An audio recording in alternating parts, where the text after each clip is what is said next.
ตาขึ้นมองฟ้าเห็นแต่ลมตีฝ่า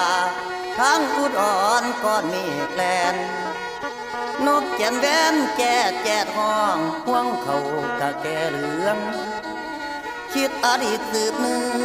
องเรื่องผ่านมันผ่านจิตหัวใจเอ้ยบ่อยากเก็บมาคิดแต่บ่ลืม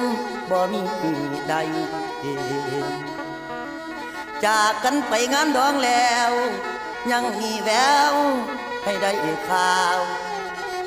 ว่าผัวไปมักสาวป้าน้องเป็นแม่ห่างบ้างน้องให้นางเหงาหูบ่น้องชายหนึ่งคิดว่าเจ้านั่งเจ้าคอยหา